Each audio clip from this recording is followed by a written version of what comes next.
नमः श्रीवर्धमानाय निर्धूतकैलात्मने सालोकानां त्रिलोकानां यद्विद्यादर्पणायते। 129 नंबर के श्लोक में अपन देख रहे हैं जीवित मरणा संशय भय मित्र स्मृति निदान नामानः सल्लेखनातिचारः पंच जिनेन्द्रिय समादिष्टा। 5 प्रकार के अतिचार पहले नाम याद कर लीजिए आप लोग। जीवित आशंसा, मरणा आशंसा मतलब जीवित का आशंसा होना और मरण का, तो जीविताशंसा संधि करके बना दो जीविताशंसा मरणाशंसा, जीविताशंसा मरणाशंसा। और फिर दे रहे हैं भय, दूसरा मित्र स्मृति और 5वां निदान, तीसरा भय, चौथा मित्र स्मृति और 5वां निदान। नाम आना, ये नाम 5 प्रकार के नाम हैं और ये जिस जीव में पैदा हो जाएं वो अतिचार कहलाएंगे। यद्यपि वो अपनी संलेखना छोड़ नहीं रहा, संलेखना छोड़ दे तो अतिचार नहीं, फिर तो अनाचार है। क्या है? संलेखना वाले को रसगुल्ला खाने का भाव कर जाए, ठीक है, किसका? संलेखना।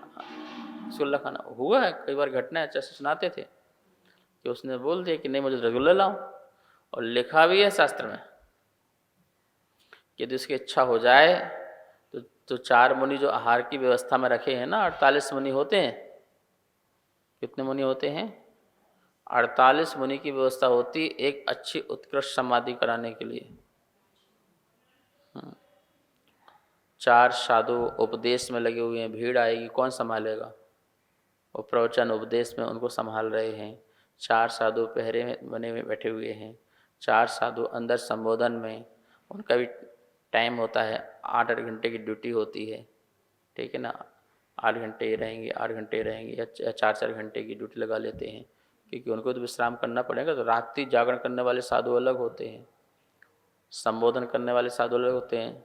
बलिष्ठ साधु, कोई बैंतर आदि कोई परेशान कर जाए, संलेखनाधारी के अंदर प्रवेश कर जाए तो वो उत्पाद मचा सकता है, तो उससे जगत में अपराहना हो सकती है, तो उसको संभालने वाला भी साधु जो है वो होना चाहिए। तो इस प्रकार से 4 साधु की ड्यूटियाँ लगती हैं। 4 साधु पकड़ के आहार कराने वाला हो, आहार देने वाला हो, खड़ो के आहार कराना है तो टाइम लगता है संलेखना में। कोई 1 उपास 2 उपास 10 उपास चल रहे, पता नहीं कितने कितने उपास चल जाए। शांति सागर जी महाराज जी 32 उपास चले, बीच में जल लिया यद्यपि कुछ 2-4 दिन के बाद, लेकिन कितने संलेखना चली उनकी? 32 दिन चली। पूरे 24 घंटे में क्या बोलते कि एक बार ही दर्शन देते थे, बाहर निकल के आते थे, बहुत भीड़ होती थी और सबको दर्शन दे करके चले गए, अपनी समाधि में रहते थे। तो ये सब व्यवस्था है। तो बोले कि यदि रसगुल्ला खाने की इच्छा हो गई तो पहले तो खूब संबोधन दिया जाएगा, तूने कितना खाया, नरकों में कितना कुछ भी नहीं मिला, और तूने भोगों को इतना भोगा कि जीवन भोगमय बना दिया, और ऐसा संबोधन, इतना संबोधन चलता रहेगा। बोले फालतू बात मत करो, रसगुल्ला लाओ। ये तो हमें सब पता है, हमने सुना है, तुम लेके आओ, ठीक है ना। तो वो कह रहे कि वो साधु 4 साधु जाएंगे, चौके में जाएंगे, गांव में जाएंगे, जंगल समाधि हो रही है तो जाएंगे और लेके आएंगे। हाँ, महाराज जी लेके आएंगे, लेके आएंगे और लेके आएंगे, देंगे नहीं। अभी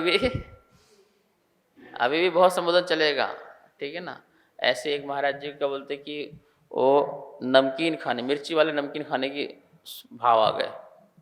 आहार में रोज खाते होंगे, तो बोले कि नहीं वो नमकीन वाले मिर्ची वाले होते हैं ना, बड़े खुशबूदार होते हैं, तो वो खाना है। खूब संबोधन किया, नहीं माने, तो फिर वो बुलाया, एक हलवाई को बुलाया। महाराज जी जहाँ संलेखना रह रहे थे वो खिड़की के पास बनाना प्रारंभ किया, तो वो खुशबू आना प्रारंभ होगी। बहुत आहा बहुत बढ़िया, अरे जल्दी लेके आओ ना, क्यों टाइम लगा रहे हो तो बोले महाराज जी बोले और मिर्ची डालो, और मिर्ची डालो उसमें, और आने दो।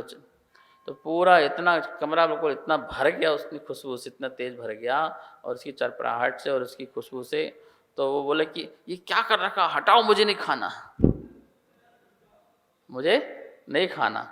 तो इस प्रकार से अच्छा सोच लो फिर मिलेगा नहीं, अरे मुझे नहीं खाना। और बस संबोधन किया, बाद में अति प्रतिक्रमण किया कि ओहो मेरे कैसे भाव आ गए, कैसे विचार आ गए, मुझे प्राश्चित दो, ये दो। तो ऐसे ही वो रसगुल्ले लेके आए, खूब संबोधन किया, संबोधन चलेगा, समझाएंगे, फिर भी ना माने तो खड़े होकर के फिर उनको आहार में कराई देंगे, उनके परिणाम खराब नहीं करेंगे। पर संबोधन लास्ट तक जो है संबोधन तो ये है। हाँ, यदि वो इसलिए उनको संलेखना में आचरण देखते हैं कि यम नियम नहीं देते हैं। यम तब देते हैं प्राण निकलने वाले हों, तब तक उनका नियम चलता है। क्या चलता है? नियम संलेखना चलती रहती है। तो ऐसे ही बात बताना चाह रहा हूँ कि कोई जीवन की इच्छा हो जाए तो अतिचार है, लेकिन मुझे संलेखना ही छोड़ दूँ, मैं आज से संलेखना छोड़ रहा हूँ, अब मुझे जीना है बस, तो फिर अतिचार नहीं होगा, फिर क्या हो जाएगा? ये अनाचार हो जाएगा। बाई चांस किसी के जीवन में आ गया तो वो अब बहुत सुना रहे हैं, बहुत लगे हुए हैं, और मन में आ जाए अरे मुझे मारोगे क्या, मुझे नहीं मरना, ऐसा विचार आ जाए मान लो, और आ सकता है कि लोग पीछे पड़े रहते हैं, नमो रेंताड़म नमो सिद्ध, जैसे अभी काम खत्म करने वाले हैं इसका, तो वो बड़ा परेशान हो जाता है, थोड़ा शांति दो, नहीं देता तो वो ऐसे बोल दे कि मुझे नहीं मरना, छोड़ो छाड़ो, तो ये क्या हो सकता है उसके मन में? अतिचार। तो हमारे कारण ही क्या बोलते कहीं वो डिस्टर्ब न हो जाए। इतना शांत, इतना पीसफुल वातावरण होता है जैसे स्वर्ग बिल्कुल हो, आनंद के साथ चल रहा हो। संलेख लेने वाला भी सोच रहा हो कि मैंने कौन सा पुण्य किया है कि जो मुझे इतना बढ़िया संबोधन मिल रहा है, इतनी शांति मिल रही, इतना आनंद, बाहर की चू की आवाज़ भी नहीं, कोई डिस्टर्ब नहीं, कुछ बिल्कुल एकांत शांत, हल्के हल्के संगीत, ये वो ध्यान और वातावरण को बहुत ही बढ़िया फर्स्ट क्लास बना के रखना चाहिए, जैसे उसके भाव जो हैं संसार के तो ना हो और समाधि के भाव उत्कृष्ट हों, अच्छे हों। तो जीविता आशंसा, जीवित आशंसा मतलब जीवन जीने की आशंसा नहीं हो, आकांक्षा ना हो, इच्छा ना हो, ये ध्यान रखना है। अच्छा, शरीर में कष्ट हो रहा है, परेशानी हो रही है, दुख हो रहा है, करवट बदलने में, उठाने बैठाने में पीड़ा सी हो रही है, बात पित्त कफ जो है अंदर परेशान कर रहे हैं, विषम हो रहे हैं, उससे तनाव पैदा हो रहा हो, तो ऐसा भी नहीं आना कि हे भगवान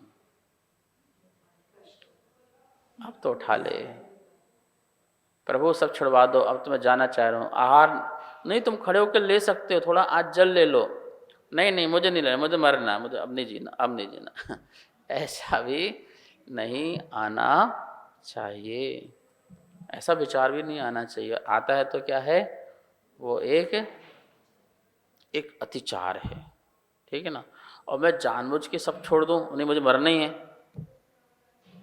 फिर वो अतिचार नहीं, फिर तो क्या है, वो अनाचार है, वो संलेखना नहीं है, फिर तो वो आत्महत्या है कि आपने कष्ट ना झेलने के कारण, पीड़ा झेलने के कारण उसे आपने इच्छा मृत्यु ले ली। क्या ले ली? और लोग कोर्ट में डालते हैं ना, लोग इच्छा मृत्यु को डालते हैं कि बीमार हैं, मैं बहुत परेशान हूँ, मैं बहुत दुखी हो चुका हूँ, डॉक्टर ने जवाब दे रखा है, मैं मर भी नहीं रहा हूँ। अथवा किसी के घर वाले कोमा में चले जाते हैं, वो 10 साल से कोमा में हैं, ऐसे भी लोग 5-5 10 साल से कोमा में है ना, उसे नहीं है, माइंड डेड है और हार्ट चल रहा है और माइंड क्या है, तो डेड पड़ा हुआ है, तो कोमा में है। तो उसके लिए वो केस फाइल लगाते हैं कि इसको क्या बोलते हैं कि इच्छा मृत्यु दे दी जाए।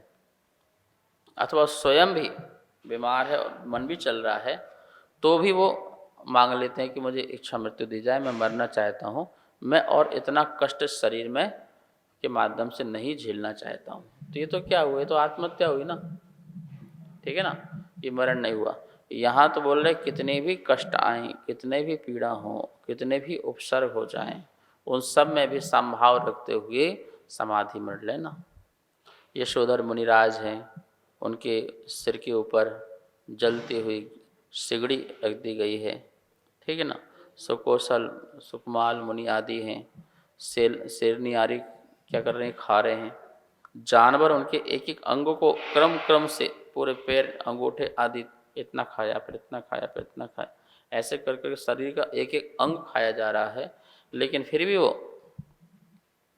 जो है वो इतना कष्ट होते हुए कि मैं मर जाऊं, मैं बच जाऊं, ऐसा कहीं कोई भाव नहीं आ रहा। घोर घोर उपसर्ग हुए हैं देवकृत द्वारा, त्रियंशकृत द्वारा, मनुष्यकृत द्वारा।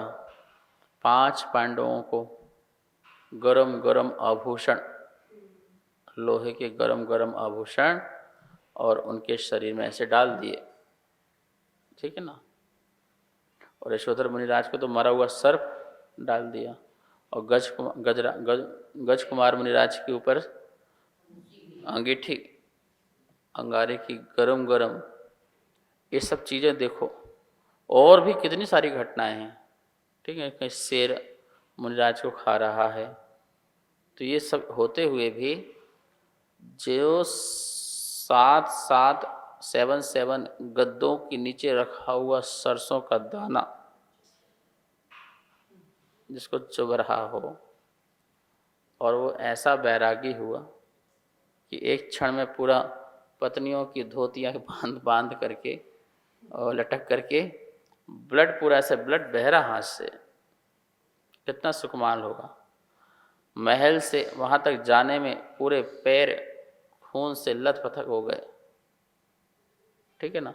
और ये वहाँ पहुँच गए, और वहाँ पर जाकर के माँ संकलेश में मरी, मैंने ऐसे पाला, मैंने ऐसे पाला, मैं, और इतना बैर बांधा, इतना, और मरण को प्राप्त हुई, और वो मरण करके वो जानवर बनी, वो वहाँ पहुँच गई। बताओ, जहाँ माँ पाल रही थी और वही माँ जो है, देख लो ऐसी हालत है। तो इतना, मतलब कि इतना राग और फिर इतना द्वेष, कैसा बिल्कुल बदल गया बिल्कुल। तो ये परिणाम है, ये भाव है, ये गति है। मैं तो ये बताना चाह रहा था कि वो जीव मरने की इच्छा नहीं और जीने की इच्छा नहीं करते हैं, सामभाव रखते हैं, उनका ही समाधि मरण हुआ करता है। विशल्या को अजगर ने अपने में ले लिया, अनंगसरा को, लक्ष्मण की, हाँ तो उसको तो लिया था अनंगसरा के पर्याय में। तो उसको क्या बोलते कि जो है आधा अजगर ने अपने अंदर कर लिया और आधा वो बाहर थी। उसके पिताजी आदि आए तो वो धनुष बाण से उसको, अजगर को मारने का सोचा, तो बोले पिताजी मैंने समाधि मरण ले लिया है, मेरे को जीवन दान देने के कारण तुम किसी को जीवन ले लोगे तो ये मत करो। उसका जो होना सो होना है, पर मैंने तो अपनी क्या ले ली, मैंने यम संलेखना ले ली है, अर्थात मैंने चारों प्रकार के आहार आदि का त्याग करके मोह का विसर्जन कर दिया है। अब आप इस प्रकार से, अब देखो सामने पिताजी खड़े हो, बच्ची मर रही हो, है कौन सुनेगा बच्चे की, लेकिन फिर भी सुना कि इसकी धर्म की रक्षा हो, इसकी मरने की भी इच्छा नहीं है और जीने की भी इच्छा नहीं है, और संभाव से जो मरण कर रहे हैं, ये धर्म का प्रभाव। तो मरना आशंसे, मरण की भी आशंसा नहीं होना चाहिए, इच्छा नहीं होना चाहिए। लोग बात बात में मरने की प्रार्थना, मृत्यु की प्रार्थना करते रहते हैं, बार बार, मैं मर जाऊं, मैं छोड़ दूं, मैं खाना नहीं, मुझे ये नहीं करना, मुझे करना, मरने की। ये सब आत्महत्या वाले लोग हैं। ये मरेंगे नहीं, पर हर समय आत्महत्या कर रहे हैं बोल करके भी, ऐसा सोच करके भी, ठीक है ना। ऐसा नहीं करना चाहिए। हमें तो अपनी पूरी आयु भोगनी है जो सहजता से चल रही है। हम तो अपनी साधना की पद्धति में चल रहे हैं और आयु का क्षय हो रहा होगा तो हो जाएगा, नहीं होगा तो नहीं होगा। हमें क्या उससे जीने से, हमें क्या मरने से। हम तो अपनी साधना की लाइन में हैं। हमारा अष्टमी आ रहा है, हमारा चतुर्दशी आ रहा है, हमारा मन कर रहा हमने एकासन किया, मन कर रहा उपास किया, तो इससे हमारा आयु को थोड़ी क्षय हो जाएगा। हम तो अपनी जितना शरीर को चाहिए होता है उतना थोड़ा बहुत देते देते हैं। जैसे से आयु कम होती है, शरीर की शक्तिहीन होती है, तो उसको इतना नहीं देके फिर इतना दो, इतना दो, इतना दो, इतना दो, ठीक चलेगा। अब शरीर तो हो गया उनको छीण इतना और उसे दे रहे इतना, तो क्या होगा, कष्ट तो कष्ट होगा। पाचन की शक्ति नहीं होगी, पचाने की शक्ति नहीं होगी, क्षमता नहीं होगी। अब वो मशीन काम कर नहीं रही है, भोजन बहुत ज़्यादा हो गया है, अब वो नुकसान करेगा, सड़ेगा, गलेगा, बीमारी पैदा करेगा, तो क्या होगा, रोग पीटोगे क्या। जाओ फिर हाजमोला खाओ, जाओ फिर क्या बोलते हैं कि वहाँ पे जाओ, इंजेक्शन लगवाओ, इंसुलेंस लो, ये लो वो लो, क्या क्या चीज़ें होती हैं, अस्पताल में भर्ती हो जाओ, बोतल लगवाओ, पानी की कमी हो गई, क्या पता नहीं क्या क्या नाटकबाजी है सारी है। तो कितना सिस्टम है कि शरीर की छीणता हुई तो भोजन का भी छीण हो, सब चीज़ छीण होना चाहिए। आसक्ति से खाते हैं, इसलिए साधु संत लोग खड़े होकर खाते हैं। शरीर छीण होगा तो भोजन भी कम होते जाएगा। बैठ के में ज़्यादा भोजन होता है, ठीक है ना। बैठ के भोजन करने वाले लेट के जाते हैं और खड़े भोजन करने वाले बैठ के जाते हैं। क्या करते हैं, जो बैठे बैठे भोजन करते हैं वो कहाँ जाते हैं, लेट के जाते हैं। जो खड़े होकर भोजन करते हैं वो बैठ के जाते हैं। अब बोलो तुम्हें कैसे जाना हो। तो जीवित मरण, जीवन और मरण दोनों का ही आशंसा नहीं होना चाहिए, मतलब आकांक्षा नहीं होना चाहिए, इच्छा और वांछा दोनों नहीं होना चाहिए। भय भी पैदा नहीं होना चाहिए। डर लग रहा होगा, कैसे होगा, कैसे होगा, कैसे होगा, ले तो लिया तो इस लोक का भय लग रहा हो, और फिर ले तो लिया, बाद में कुछ होगा कि नहीं होगा, हम बीच में फंस तो नहीं जाएंगे, वरना चलो ये भी छोड़ा वो भी छोड़ा, मरने के बाद अच्छी गति मिलेगी नहीं मिलेगी, स्वर्ग आदि मिलेगी नहीं मिलेंगे, मतलब कि इस लोक का भी भय बना हुआ है वर्तमान में और परलोक का भी भय बना हुआ है। दोनों प्रकार के भय से मुक्त होकर के संलेखना समाधि लेना चाहिए। शेष विषय को कल समझेंगे। जा वाणी के ज्ञान से सूझे लोकालो, सो वाणी मस्तक धरु सता देत हो धो। हे जिन वाणी भारती तो हे जपो दिन रेन, जो तेरी शरणा धरे सो पावे सुख चैन। सबको बहुत बहुत मंगल आशीर्वाद।